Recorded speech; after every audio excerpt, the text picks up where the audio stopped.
අද මම ඔයාලට අනුරාධපුරයේ පූජනීය නගරයේ තියෙන විශිෂ්ට ස්ථානයක් ගැන කියන්නයි යන්නේ. ඒ තමයි ඇත් පොකුණ.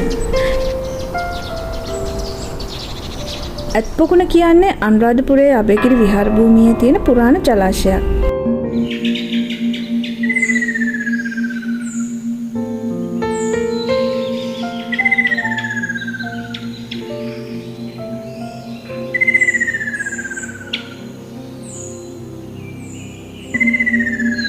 ලංකාරාම ස්තූපයට වම් පැත්තෙන් තියෙන පොඩි පාර දිගේ ඇවිදගෙන යනකොට ඔයාලට මේ අපූර්ව ස්ථානය දැක ගන්න පුළුවන්.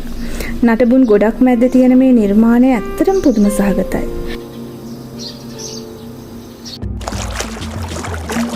ඒ කාලේ අබේගිරි විහාරයේ භික්ෂුන් වහන්සේලාගේ ජල අවශ්‍යතාවය සපුර ගන්න තමයි මේ පොකුණ හදලා තියෙන්නේ.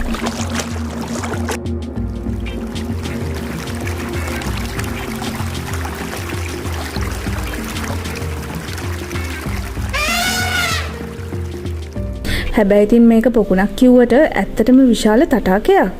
මෙහි විශාලත්වය දිගින් අඩි 500ක්, පළලින් අඩි 150ක් සහ ගැඹුරින් අඩි 30ක් විතර වෙනවා. ඔලිම්පික් පිහිනුම් තටාක 6ක ප්‍රමාණයෙන් යුක්ත මේ පොකුණට වතුර එන්නේ බසවක්කුළම වැවෙන්. භූගත උමන් මාර්ග හරහා තමයි වතුර එන්නේ. ඒ කාලේ ඉංජිනේරු විද්‍යාව ගැන හිතා ගන්නකෝ. ඇත්තටම පුදුමයි නේද?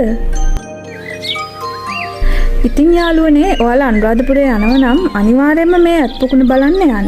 විශේෂයෙන්ම දරුවන්ට මේක පෙන්වන්න. ඒ කාලේ ඉංජිනේරු විද්‍යාව ගැන එයාලට හොඳ අවබෝධයක් ගන්න පුළුවන් වෙයි.